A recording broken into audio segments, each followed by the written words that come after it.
Hi， 大家好，歡迎嚟到第4集嘅今晚摔角勁狂熱，我係你嘅節目主持人 Seth Tyrell。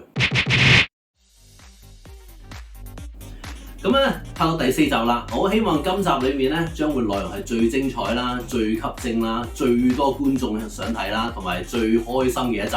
點解咧？我上集都講過啦，今集嘅主題咧將會圍繞住女子摔角。咁喺 WWE 嘅世界裏面咧，其實女子摔角同男子摔角咧係絕對平分天下㗎。你睇下節目時間喺兩個 main roster 裏面，即係 Monday Night Raw 同 Friday Night SmackDown， 你就知道啦。女子組咧同樣地都係有4條 title 㗎。咁包括就係 United States Champion 美國冠軍啦、Intercontinental Champion 洲際冠軍啦、WWE Champion 同埋 World Champion 嘅。咁主要呢4條腰帶咧就有大量嘅摔角手啦。現時嚟計應該大約有40個摔角手左右嘅。咁但係第一條嘅 WWE Title 咧，其實源遠流長啊，喺1956年就有第一個 Champion 啦。咁但係喺我個世界裏面啦，我細個嘅時候咧，令到我記憶最深刻嘅咧就係 Stacy Keibler。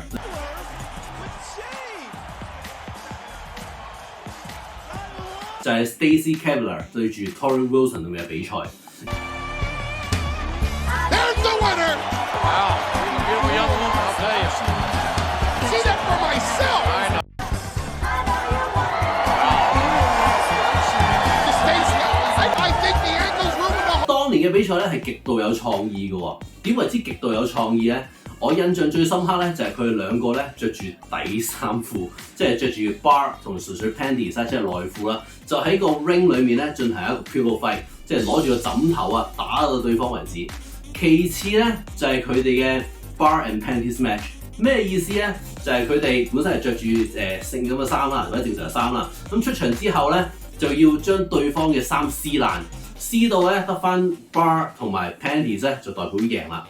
咁另外一場比賽咧就係一啲叫做 egg yolk match， 咁啊叫咩咧？就係即係我哋嘅蛋黃嘅比賽，就啲泥漿摔角。簡單嚟講，兩個女仔打泥漿摔角喺個 ring 上面或者 ring 下面，我記得係極度養眼。咁好啦，咁今日講女子摔角，咁當然就要介紹有啲乜嘢靚嘅女子摔角手啦。第一個要介紹咧，當然就係我由細到大細個嘅偶像啦 ，Stacy Keibler。咁佢上年咧就係攞得到我哋嘅 Hall of Famer。WWE 有個好嘅地方咧就係咧，其實佢會 honour 翻，佢會表揚翻一啲嘅摔角手，無論你係男定係女，對住只要喺 WWE 裏面有貢獻嘅話咧，咁佢哋咧都會俾翻一個 honour 你，俾翻個名人堂你。而上年咧 Stacy Keibler 咧就終於再出現啦，哇！真係好多年冇見佢啦，但係依然都係咁靚，身材非常之高。因為細個嘅時候咧，我好中意一啲金髮嘅長髮嘅女仔啦，身材高挑啦，比例均稱啦。咁啊 Stacy 咧絕對就係一個非常靚嘅女仔。但係其實喺 Stacy 之前咧，我記得細個咧，我睇過一個女仔嘅摔角手咧，咁佢個名叫 Sunny。咁以前咧，佢就會陪住一隊嘅組合叫 Road Warriors， 即係我哋嘅叫公路戰士一齊出場嘅。咁 Sunny 咧就係最初話：咦，原來啲女仔都可以着得咁有型嘅喎。咁咧呢個係我第一次喺我估90年左右啦，我嗰陣時7、8歲嘅時候睇電視嘅一個衝擊嚟嘅。咁由 Sunny 呢一個嘅摔角手啦，演化到我後尾中意睇嘅Stacy Keibler 對住 Torrie Wilson 嘅一啲比賽啦，到後尾咧就係 Trish Stratus。同埋 Lita 嘅年代啦，咁其實咧佢哋呢幾個 generation 裏面咧，當年咧就叫做 Attitude Era。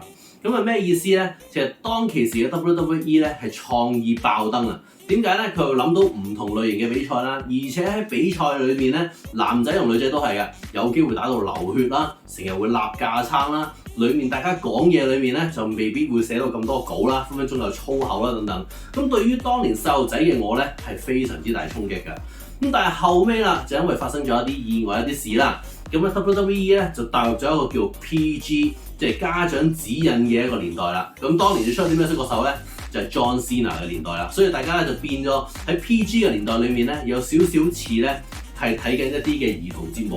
咁但係今日又唔同啦，哇！今日嘅摔角手犀利咯，我哋有好多好勁、好靚嘅摔角手。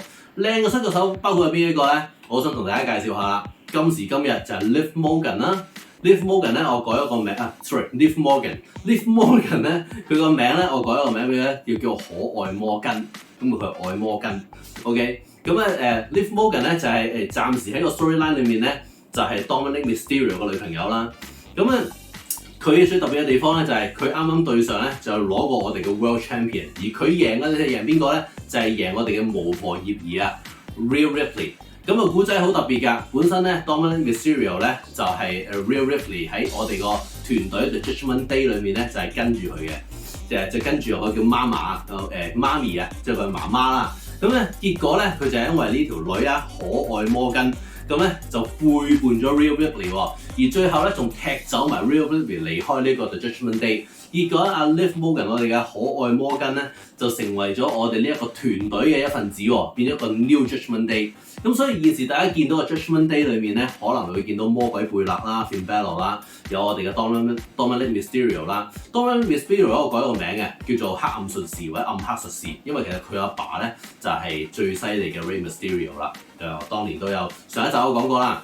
咁除咗我話阿 Liv Morgan 之外咧，第二位出個手好想同大家介紹咧，就係 Alexa Bliss。Alexa Bliss 咧，我就改咗佢個名咧，就叫做小妖精愛麗莎。咁咧 Alexa 啊嘛，咁咧其實佢個古仔咧最特別嘅地方咧就係之前佢有個 partner 咧就叫 Bray Wyatt。咁其實 Bray Wyatt 咧好遺憾咧，佢喺2023年嘅8月咧就離開咗啦。咁其實佢本身係一個好有 talent 嘅摔角手啦。咁但係先講下 Bray Wyatt 同埋 Alexa Bliss 咧，佢哋之前有啲咩嘅古仔啊？就係其實佢哋咧好有創意地咧。就去做到佢哋嘅出場啊，有少少叫精神嘅錯亂啦，咁啊做到好似有一個我哋小丑女啊，有少少似 DC Comics 咁樣嘅嘢。咁同埋咧，阿 Bray Wyatt 咧當年嘅出場咧係特別勁啊！點解咧？因為咧佢係好揾咗一個專業係拍恐怖片嘅一個藝術師咧，就係幫佢做咗一個好恐怖嘅面具。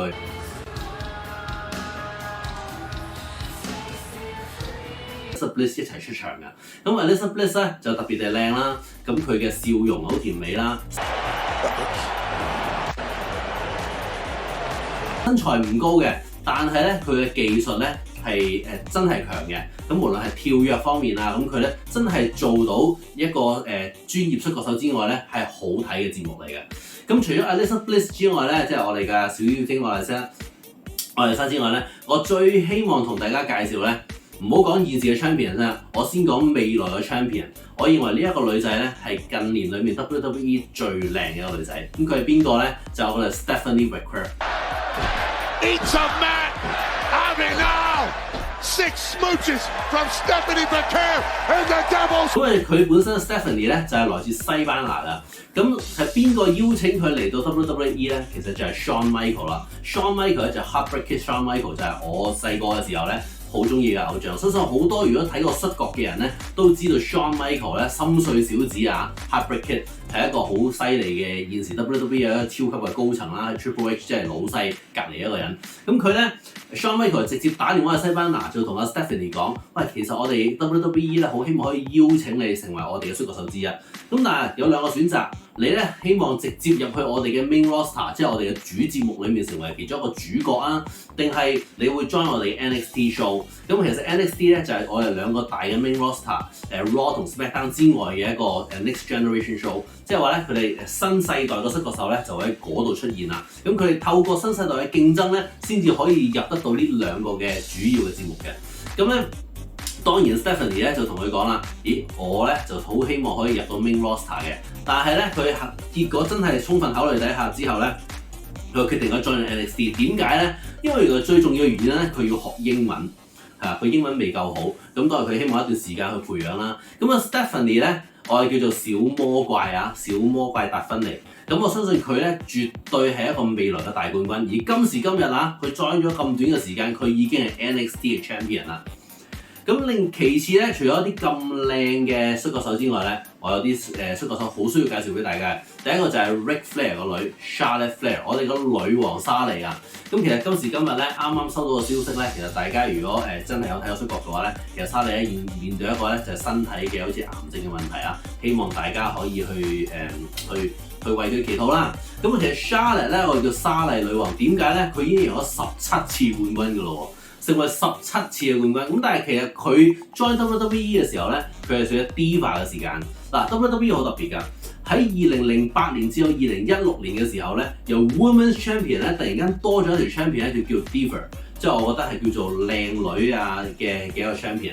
當其時咧有好多好靚嘅摔角手，包括咧阿 Maria 啦，包括Maryse 啦，甚至乎之後嘅 Kelly 啦，都係非常之出眾嘅女仔。可能大家見到我可能都中意啲長髮啊嗰類嘅女仔為多。係啊，絕對係。